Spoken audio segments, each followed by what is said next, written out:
Welcome to Onivia Highlights. These are the best highlights from the LCK Spring 2025. These people are like VOD watchers or something like that, missed the intro. The reason Bull is playing is because Hype is on loan from KT and cannot play against his original team. I can put some sticks in it so that Cuz isn't too interested in looking for a 50-50. Yeah, Polo going to be walking out of Banana Brush as now Cuz looking for the angle. Peter finds a quickness onto two. Fate's call comes down though. They're going to see what they can do, but it's not going to work. That's first blood going over to Doctarm as he pulls back the feathers and BDD just scatters them to the wind. That flash was brutal on top of three people. The charm lands though, and BDD maybe bit off a little more than he alone could chew. But thankfully, Doctarm is able to do that. They end up getting a have this angle. Yep. Flashes in. I mean, this is the kind of play you want to see from a Rakan who has mastery of the champion. Like an elbow weapon thingy.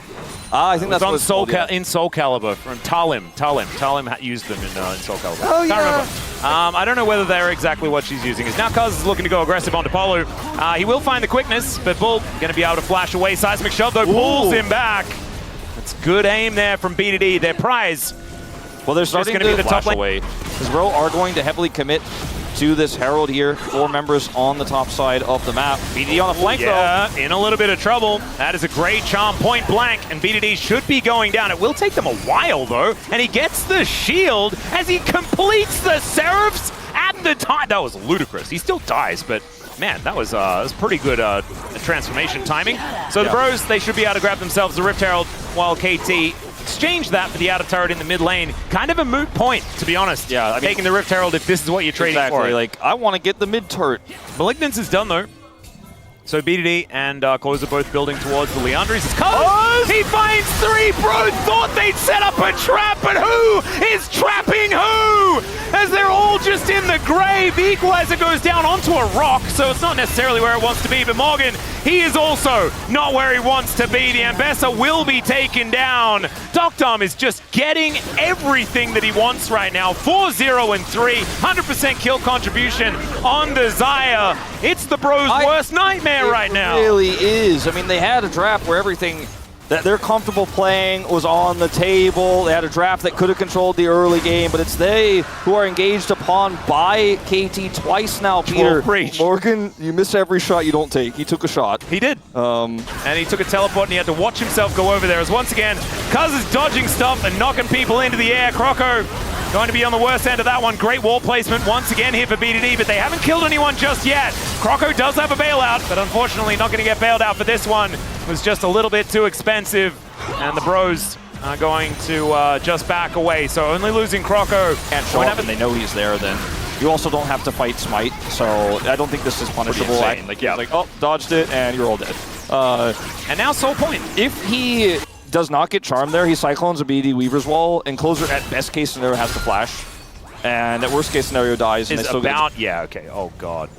This is Quick Blades on top. That means that this Xayah is going to really take over. There is the public execution though, is perfect. Could be in some trouble. He doesn't have an arm guard or anything like that. He just looks to cook this wave. And so the bros, they grab themselves a pick. But they're gonna lose their mid-inner, I think. So they still lost one. Morgan will eventually be able to put some damage into this turret and hope to get a bounty. And I mean, Morgan can TP, so he can kind of both do this and then show up for the fight. I just don't know if they can win the fight. Look at where Cuz is. He's like, you guys can't be near the Baron. There's a Wukong here, and I'm not going to allow it. Well, he's seen at the moment, just dives on over. This is just dead. And Weaver's Wall is going to stop Croco from doing anything. He needs 2 flashes if he wants to get over that. So the Baron is secured. I would say. Yeah, there is an angry siege minion that's out of range, and this is the problem. Everything's out of range. Bro, a very short range right now with this composition. So you can see they're stacking up the siege minions. And like even Wind Becomes Lightning can't hit it. You know, like there's nothing that they can do to stop these turrets from falling down. Look at this. It's still there, by the way. Same one. Yep. Step up this wave, because when my teammates show up, you're going to think otherwise. And BDD, again, sitting on that ultimate. The fact that Bro's this far up is actually kind of concerning, but they're trying to wrap around. But they need to stop the Mountain Soul, because otherwise they just lose the game. BDD doesn't find the Seismic Shove, but he'll have that one back available again. Croco goes in. Morgan, public execution. is on the table. There's a quickness though, across 3. He's so charming, is this Peter guy. As out goes Croco, Doctom going to follow him though. That's going to be his first kill. Bull trying to pop off in this fight, but Doctom is untouched, unfettered, and KT will just mow them down. It's a little bit bedged there for Digon, but don't worry, my friend. This is a 3-game series, you know? We have to believe that. The Bros just getting through that first one, ripping that Band-Aid off as quickly as possible to make sure that they can get into game number 2. I'm sure Digon's got some serious optimism moving into game 2. Oh, yeah. Even though all the best champions here for these players, Bull got his Callista, now gone. I know he's got the Hopium angle, the Bropium. He didn't pick his Draven because he knew... Palm. Like, they both have 100% KP. They've both been involved in every single skirmish. Maybe this is the Peter angle. He's kind of locked out of it, though, as the seismic shove goes wide. BDD buying some time, as there's the Cyclone and the quickness. Oh, the combo of Cuz and Peter is so beautiful to watch, as Perfect is just burning them alive. Bull not going to get bailed out of this one, and Polu just going to have to leave his AD carry.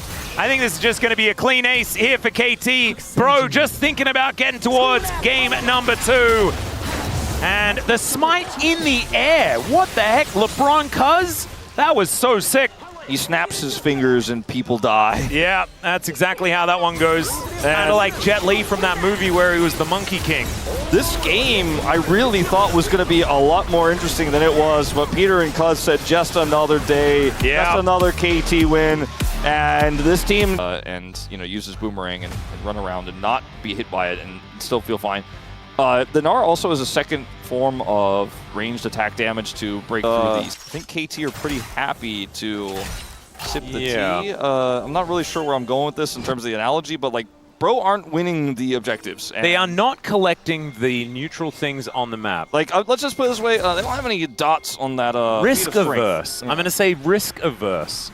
Is what they're going for here. Apart from Perfect, who is now going to have to deal with everything being thrown at him. Almost hits Mega Gnar, but does not. Teleports coming in from all over the place, but this one for KT is looking worrying. BDD really wanted to kill Polu. Let's see whether he can get him, and the answer is probably not, ladies and gentlemen. And 2 TPs for BDD back-to-back, where when he shows up, he does not like what he sees. Yep. And that was a bit of a weird one, because now, like, Closer's like, cool. I mean, oh, there is actually a lot of preach in the chat, so I think most of us are stride breakers, but I feel sorry for the Hexbladers. Maybe they're learning a thing or 3, though. As Peter is also learning some stuff, as he has an unbreakable will, but that's going to wear off. There's the flash, Tibbers. All right.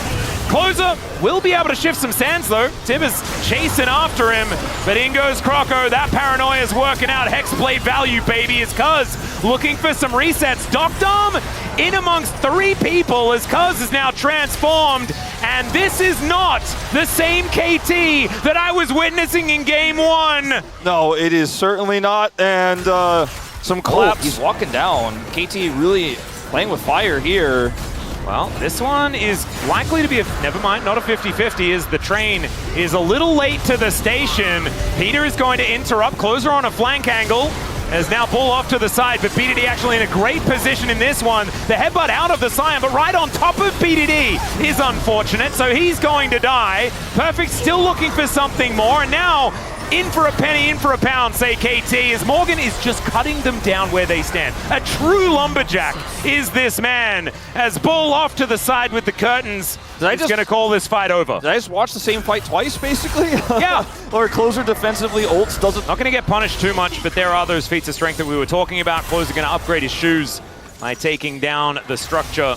And now Rift Herald going to be used in exchange. A second one that's just thrown down willy-nilly in the middle of the lane. This time, though, it's going to get a charge. Yeah, Closer is like, remember Calix's year in the last series where he's up 50 CS? Same thing as, here we go. All right, well, nowhere near Mega Gnar, and that looks like Perfect should be dying, but Croco going to be going down as well. Morgan running out of buttons here as Cuz, with 1 reset already put down, is now looking to try and escape. Is able to get himself out of the way as he dodges, gets into the mist as Peter tanks up a few of these curtains that are being called over. I don't know whether it's curtains that he's shooting. I think he calls the curtains and then shoots a gun. Isn't curtain call just a theater reference? It is a theater reference. Yeah. Yeah.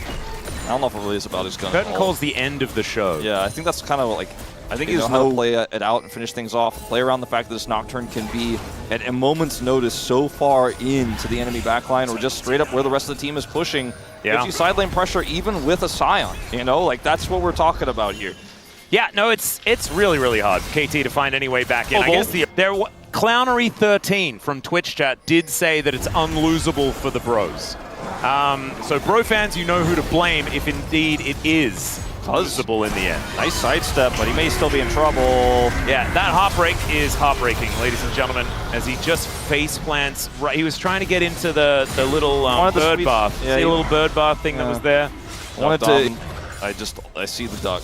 I mean, that's what used to be in every single chat forever, as Hook is going to catch Cuz, and he's sandwiched.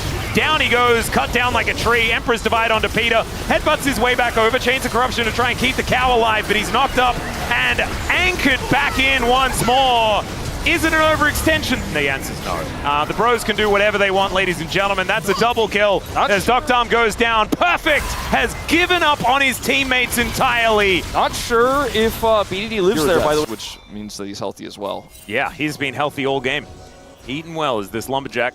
Well, I think if Bro stood in a Tibber-shaped 5-man unit and maybe you got a 5-man Tibbers, maybe there's a way, but otherwise... Well, there's another ult. I don't know what the timing is, but it sounds pretty good for the Hex Platers as it's a double kill on top of it. Are you a secret Hex Plater? You're like... No, I am unbiased, okay? You've got to really sell both sides, right? Not if you think Strikebreaker is better. I also think that because if the because it's here in LoL Park as well, like it does kind of vibrate the ground, like the bass of the sound. Cuz can't, I mean, he can't see, but he can flash smite. Well, there's a paranoia. As they just dive on in, that is going to be Doctarm going down. He's not allowed to play the game. Into the backline goes Closer, finds BDD and delivers him. Peter going to be the last one to go down as the bros just massacre KT. A triple kill for the Hex Plater extraordinaire. They utilize their vision control incredibly well all game long from start to finish the top side of the map. And here they can't see anything and they saw it way too late that they were going to get nearly fully wiped. And Bro, bouncing back after a one-sided game one that really didn't fill you with a lot of hope, but we are going the full distance. Another absolutely beautiful anchor there. 0-0-19 for 18. Sorry, I can't count. 0-0-18 for Polo on this Nautilus as the bros looking for even more. Peter's just like, I'm relevant. Please turn around and hit me. And they're not going to do so. They are focused on taking this Nexus down. Maybe they shouldn't be. Never mind. President Polo's there. Misfortune is one of those picks that does really well in lane, and if your Leona engages are incorrectly timed, you will lose a lot of health, and you will not necessarily win out. Top lane, so he's going to have the rude awakening of the lane swap, as we can see Bull making his way up there. With Polo walking over a ward, I'm pretty sure it was at least close to vision. They might get some information as to what's going on. I remember this one that if he wanted to get rid of them, but he isn't going to do so, just waits them out. So Realm Warp towards his top side, and oh dear, that door is facing the wrong way, and that is special delivery of the Troll as well. The Troll King coming on over, through, down, away goes the Pantheon. And that should just be enough Brio to take this dragon here. It's going to be the second of the game, and we'll find out what sword we're going to get. Will Croco get in range? That's the question, because there's a teleport coming in from the Ornn, and KT, they realize that they need to get out. There it is, the Realm Warp for the escape. Croco turns up, he's like, where did everyone go? I don't know, this situation is pretty on a knife's edge here. Perfect doesn't have mana, so never mind. I was gonna say, he had TP, if he just goes in right as they turn, maybe KT actually Realm Warp away and then look for the re-engage, but because Perfect didn't have mana, stayed here so long into the Ornn. They didn't look that good. No. So I'm hoping for a little bit of redemption despite the outcome of this game. I mean, a lot of the stuff that was happening back then. Precisely. Or the bottom duo in general was less than optimal, but as Wadid said, Doctarm is a new man. Whoa! Polo with the flash. Yeah, Polo is getting in there. Is going to be able to stun up the Troll here, who does have that Subjugate running, I'm pretty sure. There it is. Getting some of that health back, but it's not going to be enough. And KT just lose their jungler with zero response. Closer putting on so much pressure. And the bros have just said, no, we are doing things this game. Here comes the wave. Yep, there is the bullet time, and nothing that Peter could do about that one. As BDD doesn't have very many minions around for the bros, and they use all of their health bars and they do not manage to take him down. There it is, finally. Croco is able to get that last spear. As the ram comes in, Doctom, where are you supposed to go, buddy? The answer is back towards the enemy turret. Yeah, okay, this is a bit of a cute exit plan. Doesn't have the 90 caliber net right now, but he'll get into the brush. And he's got flash and barrier. He's alive. Yeah, I was going to say, if you only Oh god, if you just go back to the mid lane and keep farming, that would be so bad. Yeah, if it... Of this Rift Herald going down as Bull realizes he's not allowed to walk towards the mid lane. Gets back towards the rest of his team, and he's in a decent bullet time position right now. Teleport in from BDD is Morgan. Looking to walk on over. And Cuz off to the side. There's the flash forward. Realm Warp to get them into the backline as Closer is the target here for KT. They should be able to take him down as Morgan throws the ram in, but it just sails by. And there's the flash. King's Tribute also giving Cuz all of his health bar back, and that is a very cute house being put down. It is scary, especially if you're a Polu fan. Yeah, those blinking eyes are creepy too, but at the end of the day, they get the extra catch there. 2 kills go over. So a little bit rude of the Rift. Yeah, a little Ocean Soul Magic, gonna feel pretty good about that. Gonna feel good if you could pick up some of those for Morgan, as you're getting otherwise battered around by this Jace. Is Croco's out? Yeah, has to walk between. Doesn't quite work out there as Cuz still looking to put on as much pressure as possible. Bull shows himself, KT back away. As the Dragon still position being fought for here. Perfect has total control of this top side, and with a backing Ornn, he should be able to get this turret. He has TP, and they're going to have this charge here with the Herald. So, all right, KT. Peter. To get the knock-up, Yeah, that's pretty cute. Gets himself out of there. Gravity well not going to quite work as the teleport comes in from the Ornn. Croco going to engage into the backline as well as Doctom with the 90 caliber net, but the Arcane Storm will take him down. The bottom lane eviscerated, and they should be able to get themselves an Ocean Dragon. He's moving over here as Perfect in this top lane is running amok, but I think they'll trade that top lane outer turret for this Dragon and a couple of kills. Well, for Peter in this case, I think you could have been okay with just burning the Dragon and finishing it off. I don't know how low it was, because Cuz was doing Dragon while the Herald was being dropped, while also Perfect was getting the top side turret. I think KT tried to do way too many things all at the same time. And when Otacon, Morgan doesn't have TP and Perfect does. So the situation here for KT is pretty God mode. Like, you basically can do whatever you want. This is a sandbox game. They can move Bro around however they want. They have control of this brush with not only a ward, but also these 3 Caitlyn traps. So they're not going to be able to start Otacon, but they can threaten. Yeah, well, now they're looking for BDD. There's the flash out. Solar Flare does not find Croco at all as Peter gets into the backline, interrupts the bullet time very nicely, but Closer is free hitting. In comes Perfect. He's going to try and disrupt this Victor, and Croco goes down. The war of attrition being won here from KT because a man comes in with a big hammer and smacks down the damage dealers. KT, they almost ace Bro, and Morgan was just lumbering towards the top lane and couldn't get there in time. The whole set not work. They disappear. They do, and you get Subjugate and then a Caitlyn that's going to be able to actually have a massive amount of DPS. Like, that is not a frontline anymore. As in the spotlight is Dagon. Not feeling like this is going to be a Bro win, but one of the best things that you can get as a Bro fan is as many games as possible. And do you know what we got today? We got as many games that is possible. Yeah, would you rather watch story without losing to everyone? If true Bro fans would actually have to abandon the fandom if they were like a top 2 team. Yep. I feel like that's what you'd have to do as a Bro fan. You'd be like, wow, I guess that's it. I hope they lose next season so I can come back. That's kind of like the KT fans. They have to not want KT to win for KT to have any hope of winning. As, all right, let's subjugate him. Yeah, fight him.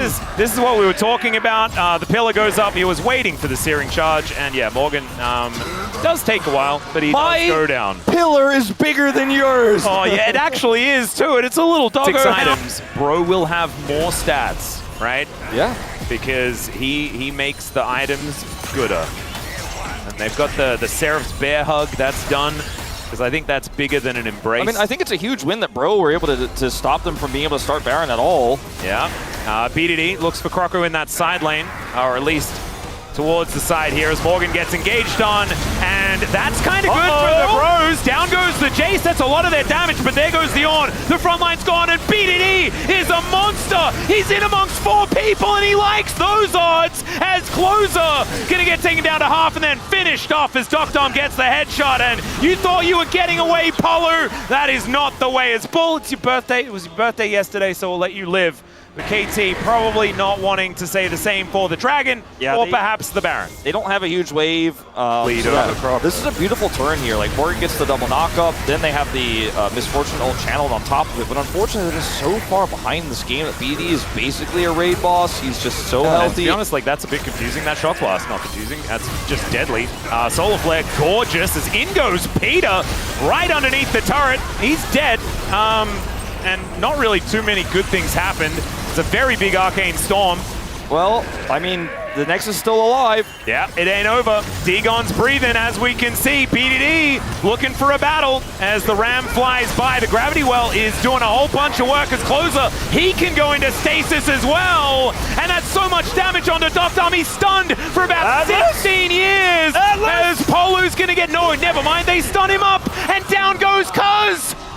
And there is 4 still alive on the Bros. They're looking to try and turn this. I didn't think that the buffer of the Leona Zenith Blade by Closer pulling him in was going to be an impactful moment in this game. They have to, like, they've taken 1 turret, but can they do it? I don't think so. There's too much to go 30 through. 30 seconds. It's just, it's not about, like, the wave size here. It's just the time it's going to take. Like, BDD and Doctom should be able to respawn here. Peter can also buy time here. Just drops the Solar Flare down, trying to slow this wave.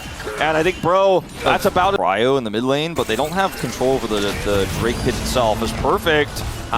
He runs really fast, but there's Grand Starfall. Oz didn't know that he was the target, as he is going to get stunned up. The subjugation is almost working into the backline. Goes perfect, though. He shuts down Bull, and he gets another to the skies, and that's exactly where he's sending the Bros. The headshots are raining in as Doctom will be unanswered, flashing after Morgan. Where is your lord now? Well, he's in the death chamber as KT are looking for the win, and Croco head in hand. Oh, man, what a play from Perfect, though. The perfect angle finds Bull in the backline there. Totally. And Wolf, I thought AI was going to be the end of casting, but I think it was actually perfect. Because that play, I think, solidified his position in the top lane. I thought it was going to take a few more years for AI to actually take over casting, but I also thought it might be a few more seasons before Perfect solidified his position. But I think maybe you're right, that was...